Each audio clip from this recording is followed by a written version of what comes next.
नमस्कार दोस्तों, मेरा नाम है विमल सिंह। बालाजी स्टडी अड्डा में आपका स्वागत है। 31 जनवरी 2021 को सीटेट का जैसे कि आपको पेपर प्रस्तावित है, उसके लिए हम प्रैक्टिस सेट आपको करा रहे हैं। तो इससे पहले हमने 15 प्रश्न मैथ के देखे थे, जो कि साइड में आई बटन में पिछला वाला वीडियो आपको मिल जाएगा, उस पर क्लिक करके आप देख सकते हैं। आज हम देखेंगे उसी के आगे जो बाकी बचे 15 प्रश्न थे मैथ के, उन सभी के प्रश्न और उनके सॉल्यूशन। तो स्टार्ट करते हैं 46 प्रश्न से। लास्ट में एक प्रश्न हम आपसे भी पूछेंगे। तो प्रश्न आपका कह रहा है कि योग पर निम्नलिखित शाब्दिक जो समस्याएं हैं इनको सबसे पहले पढ़िए। तो ए ऑप्शन दे रखा है कि एक टोकरी जो है उसमें 15 जो है वो संतरे हैं, और दूसरी टोकरी जो है उसमें 17 संतरे हैं। सब मिलाकर जो है वो कितने संतरे हैं, ये आपका एक लिखा हुआ है। तो ये किसको दर्शाता है? तो ये इस प्रकार से हम समुच्चय को दर्शाते हैं। तो ए वाला तो ये हो जाएगा। बी वाला कह रहा है कि एक 9,950 वाले मोबाइल फोन की कीमत में बजट के बाद 375 रुपए की वृद्धि हो गई है। तो वृद्धि जो हो गई ये हम संवर्धन में देखते हैं। तो नई कीमत क्या है? तो इस टाइप से दो कथन लिखे हुए हैं। अब नीचे पूछा गया कौन सा जो है वो सही है। पहला कह रहा है ए योग की संवर्धन संरचना प्रदर्शित करता है। बिल्कुल गलत है, मैंने पहले ही बता दिया कि पहला तो योग को प्रदर्शित कर रहा है। दूसरा कह रहा है ए योग की समुच्चयन संरचना को प्रदर्शित करता है, और बी योग की संवर्धन संरचना को प्रदर्शित करता है। तो ये आपका बिल्कुल सही है। मैंने बताया ना कि स्टार्टिंग वाला कि ये समुच्चय से संबंधित है, यही तो लिखा है। ए योग की समुच्चयन संरचना को प्रदर्शित करता है, और जो बी है वो योग की संवर्धन संरचना जो है उसमें बढ़ोतरी हो रही ना, देखिए बजट के बाद इतने की वृद्धि हो गई है, तो ये आपका संवर्धन संरचना को प्रदर्शित करता है। तो आपका दूसरा वाला ऑप्शन बिल्कुल सही हो जाएगा। बाकी दोनों ही योग के समुच्चयन ये भी कट जाएगा, दोनों ही योग की संवर्धन ये भी आपका कट जाएगा। देखते हैं हमारा अगला प्रश्न 47। प्रश्न क्या है कि एक अध्यापक कक्षा 4 जो है उसके छात्रों को निम्नलिखित कार्य देता है, जिसमें 25 टाइल को सभी संभव आयताकार जो व्यू हैं उनमें व्यवस्थित करें। इस टाइप से निर्देश दिया गया है, और लिखा है कि इस कार्य को निम्नलिखित में से कौन सी गणितीय अवधारणा को संबोधित किया जा सकता है इस कार्य से? आयतन, क्षेत्रफल या लंबाई, क्षेत्रफल, गुणनखंड, परिमाप। फिर तीसरा ऑप्शन है क्षेत्रफल, परिमाप, आयतन, और चौथा ऑप्शन है क्षेत्रफल, आयतन, लंबाई। तो ये जब आप 25 टाइल को लगाएंगे, आयताकार व्यू में व्यवस्थित करेंगे, तो क्षेत्रफल तो आपका सबसे पहले ही आएगा। तो क्षेत्रफल वाला जब है देखेंगे तो चारों ही ऑप्शन में है। उसके साथ साथ 25 टाइल को जब आप लगाएंगे तो आपका परिमाप भी आएगा। तो परिमाप के लिए देखिए इस ऑप्शन में दे रखा है, लास्ट में नहीं है तो चौथा कट जाएगा, पहले में नहीं है तो पहला भी कट जाएगा। बचा क्या इन दोनों में कॉमन? क्षेत्रफल, आयतन, और परिमाप में यहाँ पर अगर देखेंगे तो यहाँ आयतन दे रखा है, यहाँ गुणनखंड दे रखा है, और जब आप 25 टाइल को लगाएंगे तो आयतन आप वहां पर उपयोग नहीं करेंगे, गुणनखंड यूज करेंगे। यही आपका दूसरा वाला ऑप्शन सही हो जाएगा। इस प्रकार से कंपेयर करके भी आप जो है प्रश्न के सॉल्यूशन तक पहुंच सकते हैं। तो दूसरा वाला आपका सही हो जाएगा। अगला प्रश्न देखते हैं 48 कि पियाजे जो हैं उनके प्रस्ताव के अनुसार माप में विभिन्न भौतिक राशियों के संरक्षण की योग्यता के विषय में सही कथन जो है आपको पहचानना है। प्रश्न को ध्यान से समझ लिया आपने। पियाजे के प्रस्ताव के अनुसार माप में जो है विभिन्न भौतिक राशियों के संरक्षण की योग्यता के विषय में सही कथन पहचानना है। पहला कथन कह रहा है कि भार जो है उसके संरक्षण की समझ आयतन के संरक्षण से पहले आती है, आयतन के संरक्षण की समझ जो है वो द्रव्यमान के संरक्षण से पहले आती है, या फिर भार के संरक्षण की समझ संख्याओं के संरक्षण से पहले आती है, या फिर लंबाई के संरक्षण की जो समझ है वो संख्याओं के संरक्षण से पहले आती है। नीचे संरक्षण से पहले जो है वो लिखा हुआ है। चारों आपको ऑप्शन दिखे, इस टाइप से मैंने प्रश्न को रखा है। ऑप्शन 1 2 3 4 में से आपको बताना है कौन सा जो है वो सही होगा। तो देखिए ऑप्शन 1 2 3 4 में से आंसर की बात करते हैं कौन सा सही होगा। तो नॉर्मली यदि आप देखेंगे तो आप चौथे वाले ऑप्शन के साथ जा सकते हैं कि लंबाई के संरक्षण की समझ संख्याओं के संरक्षण से पहले आती है, जिसमें यदि आप देखेंगे कोई भी आप दो वस्तुएं रख दीजिए और उसमें यदि आपको बताना है कौन सी लंबी है, तो जो बच्चा है पहले बता लेगा। तो वहां पर आपको लगेगा कि लंबाई के संरक्षण की समझ संख्याओं के संरक्षण से पहले आ रही है, बिल्कुल सही है। पर प्रश्न में आपसे पियाजे के प्रस्ताव के अनुसार माप के संदर्भ में पूछा गया था, और ऑफिशियल आंसर की में आपका पहला ही आंसर दिया गया था कि भार के संरक्षण की जो समझ होती है वो आयतन के संरक्षण से पहले आती है। तो ऑफिशियल आंसर की में आपका पहला आंसर जो है वो दिया गया था। इसीलिए मैं जो आंसर की है वो आपकी ऑफिशियल कोई किताब वगैरह से जो है आपको नहीं करा रहा हूं। चलिए देखते हैं हमारा अगला प्रश्न 49। प्रश्न कह रहा है कि वॉन जो हेले हैं उनके स्तर जो है जिस विकास की अवस्थाओं का संकेत करते हैं वो जो है इनमें से क्या है? संख्या की संकल्पना है, स्थानीय मान है, ज्यामितीय चिंतन है या फिर भिन्न है? तो चलिए बात करते हैं फिर आंसर की। तो जो वेन हेले थे उन्होंने जियोमेट्रिकल थिंकिंग के बारे में ही बताया था और यही आपका आंसर ऑप्शन 1 2 3 4 में से तीसरा वाला ज्यामितीय चिंतन जो है वो बिल्कुल सही हो जाएगा। ध्यान रखिएगा इनकी जो थ्योरी थी उसको आप अलग से भी पढ़ सकते हैं। अगला प्रश्न देखते हैं आपका 50। प्रश्न कह रहा है कि निम्नलिखित समुच्चय जो है उनमें से कौन सा गणित में प्रश्न हल करने का कौशल है आपको बताना है। प्रश्न आपने इतना समझा, अब चारों ऑप्शन एक साथ देख लीजिए।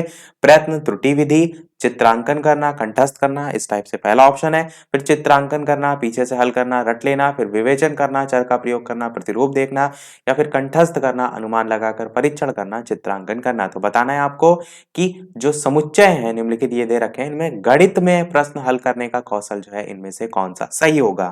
तो यहाँ पर हम गणित के संदर्भ में ऑप्शन को काटते हुए चल रहे हैं। तो सबसे पहले यहाँ पर क्या लिखा है? कंठस्थ करना। मैंने अभी इससे पहले आपको बताया था कि कंठस्थ करना आपके गणित में नहीं आता है तो पहला ऑप्शन आपका ऐसे ही कट जाएगा। मेमोराइजेशन जो लिखा हुआ है इंग्लिश फॉर्म उससे और अच्छे से समझ में आएगा। रट लेना आपका बिल्कुल नहीं आता है तो दूसरा भी कट जाएगा।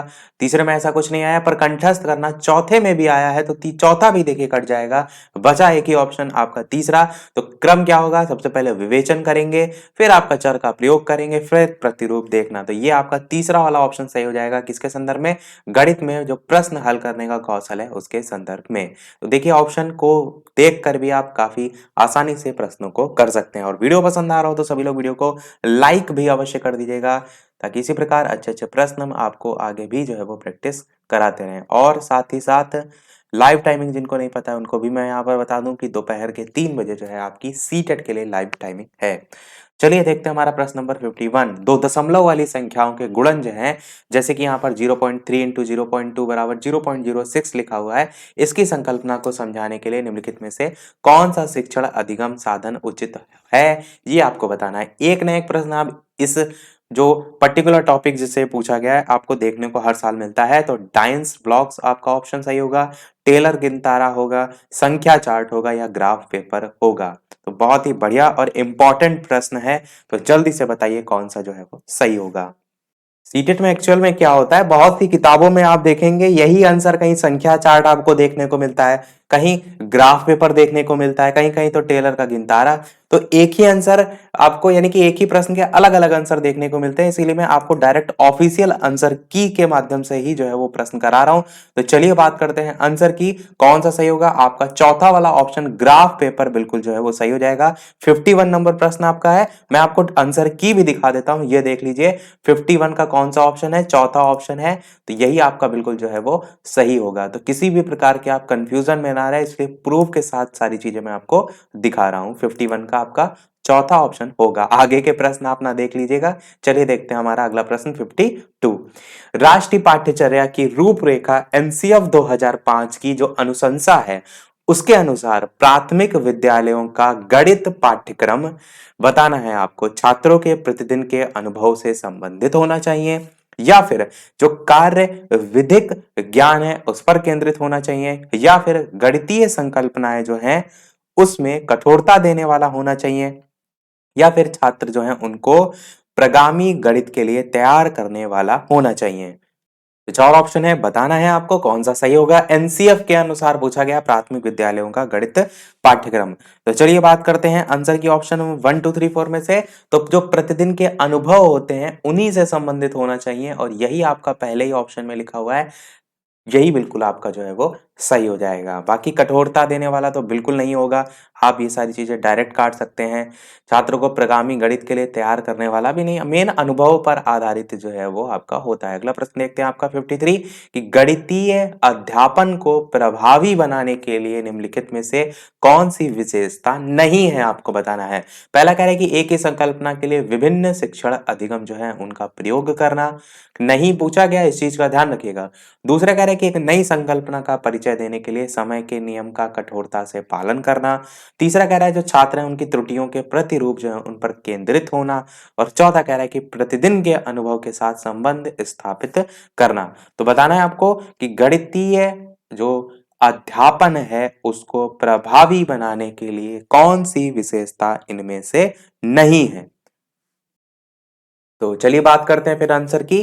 तो आपको यहां पर इन चारों ऑप्शन में बिल्कुल भी नहीं पता है तो आप यहां पर एक वर्ड लिखा हुआ है समय के नियम का कठोरता से पालन करना। तो क्या ये किसी भी प्रकार से गणितीय अध्यापन के प्रभावी तरीके में आता है या प्रभावी जो बनाने के लिए उनकी जो विशेषता उसमें आएगा? तो कहेंगे बिल्कुल नहीं आएगा। तो बस यही आपका ऑप्शन नंबर 2 वाला जो है बिल्कुल सही हो जाएगा, जो कि किसी भी प्रकार से विशेषता जो है वो नहीं है। अन्य ऑप्शन को भी जरूर पढ़ते रहिए कि छात्रों की जो त्रुटियां हैं उनके प्रतिरूपों पर केंद्रित करना ताकि उनको सुधारा जा सके, प्रतिदिन का जो अनुभव उनके साथ संबंध स्थापित करना, इसी के साथ साथ संकल्पना के लिए अलग अलग शिक्षण अधिगम का यूज करना, तो ये सब आपकी विशेषता होती है। अगला प्रश्न आपका 54 कह रहा है कि प्राथमिक स्तर पर जो विद्यार्थी हैं उनके गणित अधिगम का मूल्यांकन करने के लिए निम्नलिखित में से कौन सा प्रभावशाली योजना यहाँ पर नहीं है, आपको बताना है। और जिनको भी यहाँ पर क्लियर ना दिखाई दे, साइड में 3 डॉट बटन है उस पर क्लिक करके वीडियो की क्वालिटी को बढ़ा लीजिएगा ताकि आपको स्पष्ट तौर पर लिखा हुआ दिखाई दे। ये फुल क्लियरिटी में यहाँ पर वीडियो है, बस आपको साइड में अपने वीडियो की क्वालिटी सेटिंग में जो है वो बढ़ाकर रखनी है। तो चलिए ऑप्शन को पढ़ते हैं, प्रश्न को पढ़ते हैं कि प्राथमिक स्तर पर विद्यार्थियों के गणित अधिगम जो है उसका मूल्यांकन करने के लिए निम्नलिखित में से कौन सा प्रभावशाली योजना नहीं है? पहला कह रहा है ऐसे कार्यों की अभिकल्पना की जाए कि यंत्रवत रटने और संकल्पना समझ में अंतर किया जा सके। दूसरा कह रहा है विद्यार्थियों की जो त्रुटि है उनको जानकर उनके तर्क का विश्लेषण किया जाए। तीसरा कह रहा है ऐसे कार्यों की अभिकल्पना की जाए जिनमें एक से अधिक स्तर के उत्तर प्राप्त हो सकते हैं। और चौथा कह रहा है कि मुख्यतः समूह संचालित कार्यों का ही प्रयोग किया जाए। अब आपको बताना है कौन सा प्रभावशाली योजना नहीं है। अब एक चीज को आप हमेशा ध्यान रखिएगा सीटेट में कि ये नहीं है आपको देखना है कि यहाँ पर लिखा है यंत्रवत रटना तो आप इसी ऑप्शन को नहीं पूछा गया तो इसी को ही लगा के चले आए। इसको पूरा आपको पढ़ना है कि ये रटना जो लिखा है क्या ये सकारात्मक अर्थ में लिखा है? तो ध्यान से पढ़िए, लिखा है ना ऐसे कार्यों की अभिकल्पना की जाए जो यंत्रवत रटने और संकल्पना समझने में दोनों में अंतर कर सके। तो ये तो विशेषता या प्रभावशाली योजना है, तो इसको आपको नहीं टिक करना है। दूसरे में देखिए तो विद्यार्थी की जो त्रुटि है उनको जानकर उनके तर्क का विश्लेषण आप करें तो यह भी प्रभावशाली योजना है। किसकी है? गणित अधिगम का मूल्यांकन करने की। तो दूसरा भी आपका बिल्कुल सही है, जबकि यहां नहीं पूछा गया है। तीसरे में आइए तो ऐसे कार्यों की अभिकल्पना की जाए जिनमें एक से अधिक स्तर के उत्तर प्राप्त हो सकते हैं, तो इससे भी सोचने की उसकी क्षमता बढ़ेगी। तो बिल्कुल तीसरा भी सही है, ये भी आपकी प्रभावशाली योजना है। बस 3 ऑप्शन यहाँ पर अगर नहीं है तो चौथा ही सही होगा, जो कि आपकी प्रभावशाली योजना नहीं है कि मुख्यतः समूह जो संचालित कार्य हैं उनका ही प्रयोग किया जाए। ऐसा नहीं क्या इंडिविजुअल बच्चा तो इंडिविजुअल भी सीखता है, तो समूह संचालित ही नहीं मुख्यतः सभी प्रकार के होने चाहिए। तो आपका चौथा वाला सही हो जाएगा जो कि प्रभावशाली योजना नहीं है। अगला प्रश्न देखते हैं 55। प्रश्न कह रहा है कि 18 सही 3/4 में कितने चतुर्थांश हैं? तो चतुर्थांश कभी भी पूछा जाए तो आपको क्या करना है, उसी को आपको 4 से डिवाइड कर देना है पूरी संख्या को। सबसे पहले इसे आप सॉल्व करेंगे तो 18 गुणे 4 और ऊपर वाली संख्या 3 में जोड़ेंगे तो 75 होगा। 75/4 आपका आएगा, क्या आएगा? 75/4। और बटे में मैंने क्या बताया कि चतुर्थांश पूछा है तो आप 4 से ही इसे भाग कर देंगे। अब 2 बटे लग रहे हैं, कंफ्यूज ना हो तो इसके नीचे 1 बटे इस प्रकार से इस 4 के नीचे लगा लीजिए एक संख्या। तो इस को सॉल्व करने के लिए नीचे नीचे आपका गुणा होता है और ऊपर ऊपर गुणा होता है, यानी 75 को 1 से करेंगे तो 75 ही आएगा। पर 4 को 4 से आप गुणा करेंगे, अरे यहाँ पर आपको 4 से नहीं डिवाइड करना है, 1/4 से। इसको मैंने यहाँ पर ध्यान नहीं दिया, इसको थोड़ा सा बैक कर दे। 75/4 को आपको 1/4 से चतुर्थांश पूछा है ना, हाँ, तो चौथा भाग के रूप में। हाँ, तो 1/4 से आप डिवाइड करेंगे। अब इसको इससे गुणा करेंगे, इसको इससे करेंगे तो 75 गुणे 4 कर लीजिए, नीचे नीचे 4 काट भी सकते हैं तो इस प्रकार से आएगा 75 गुणे 4/4 गुणे 1। इस 4 से ये 4 कट जाएगा तो 75 आपका आंसर आ जाएगा दूसरा वाला, क्योंकि चतुर्थांश आपका लिखा हुआ है।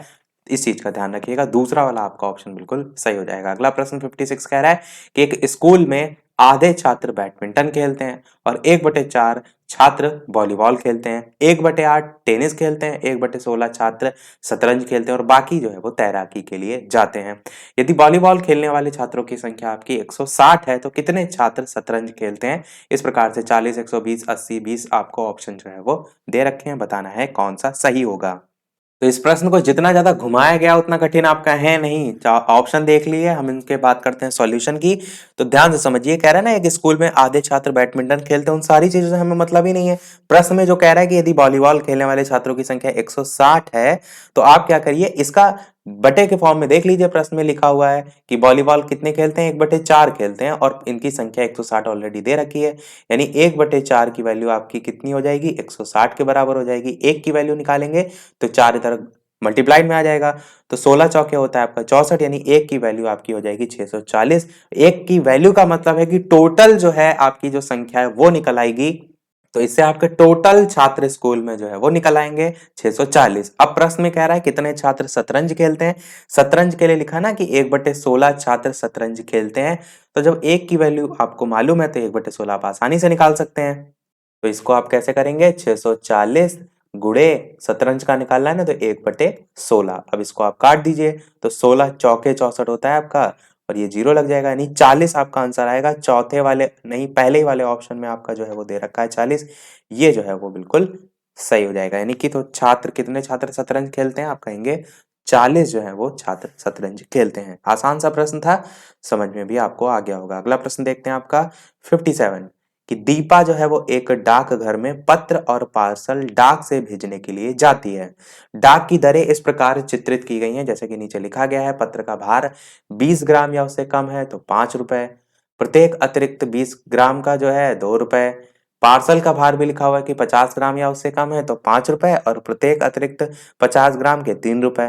तो नीचे प्रश्न को और भी लिखा है कि दीपा 2 पार्सल क्रमशः 250 ग्राम और 300 ग्राम भार के, और 2 पत्र जो है क्रमशः 20 ग्राम और 35 ग्राम भार के भेजना चाहती है, तो उसे कितना टोटल डाक शुल्क देना होगा। तो ऑप्शन को नीचे कर देते हैं। प्रश्न आप पूरा पढ़िए और इसको सॉल्व कीजिए और समझिए कि कैसे क्या होगा और क्या आंसर जो है इसका आएगा।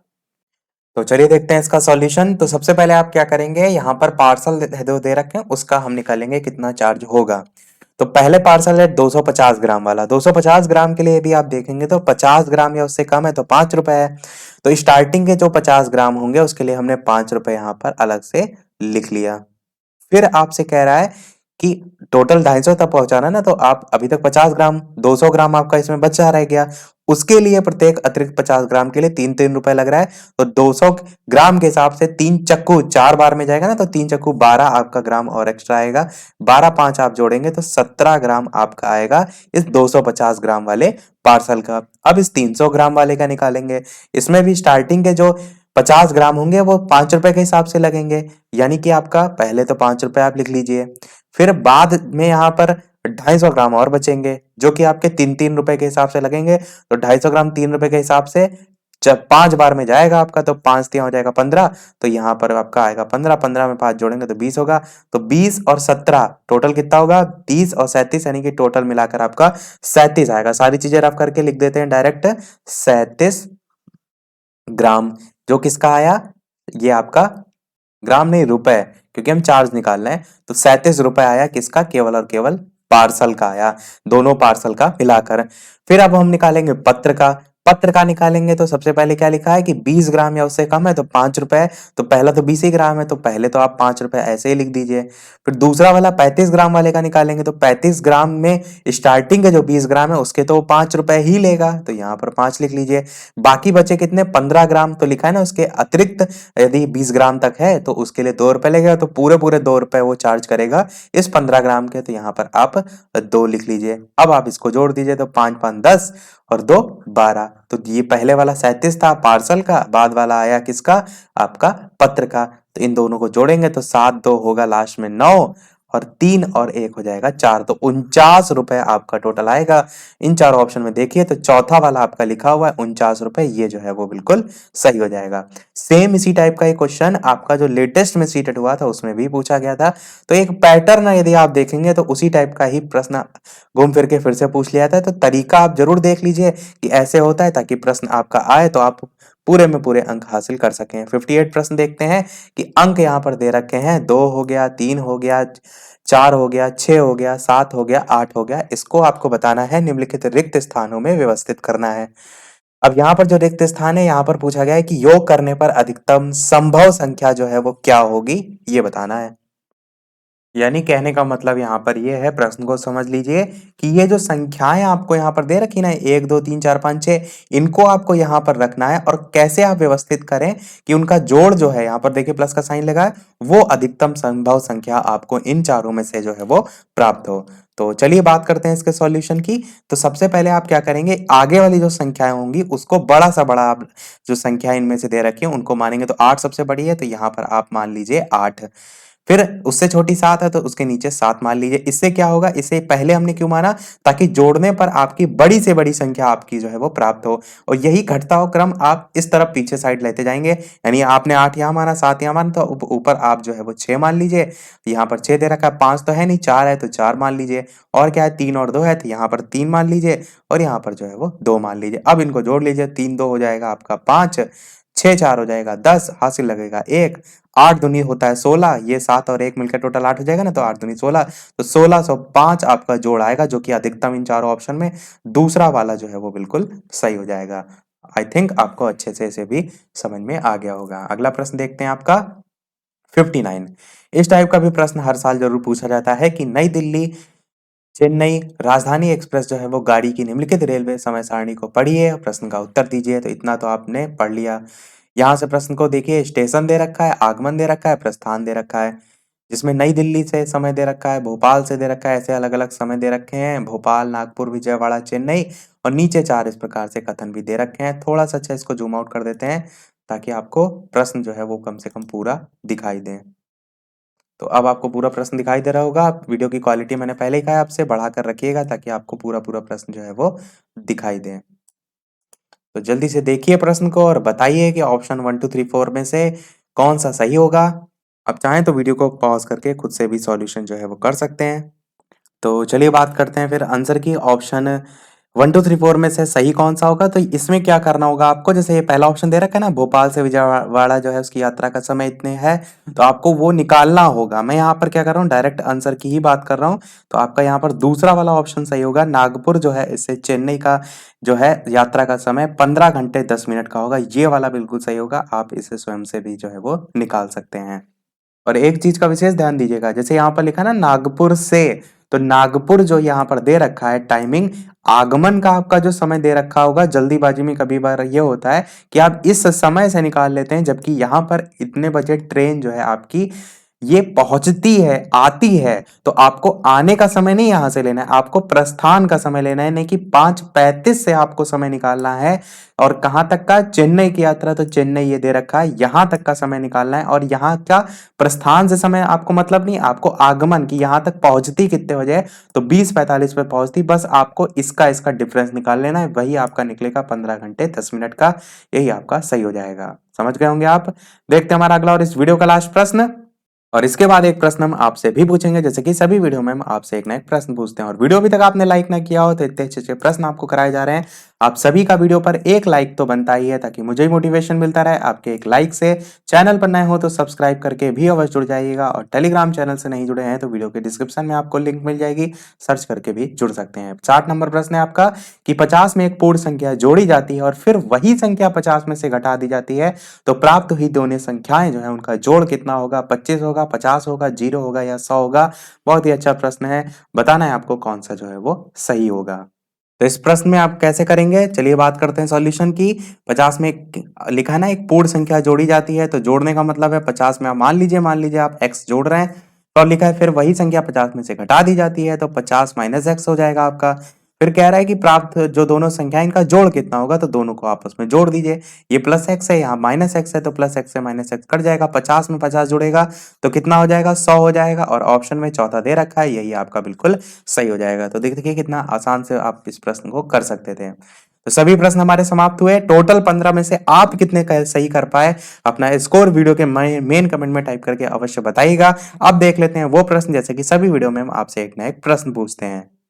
तो ये है आपके लिए प्रश्न 68 नंबर, जिसका आंसर हम बताएंगे नेक्स्ट वाले वीडियो में। इसके आगे के जो पर्यावरण के प्रश्न हम कराएंगे। प्रश्न आपका है कि नीचे दिए गए शहर जो हैं उनमें से किस एक में रेत के पहाड़, जिन्हें रेत के टीले कहा जाता है, पाए जाते हैं। काबुल में, आबू धाबी में, बर्लिन में या थिम्पू में। इंग्लिश में भी आप पढ़ सकते हैं प्रश्न कि in which one of the following cities the mountains of sand called sand dunes are found.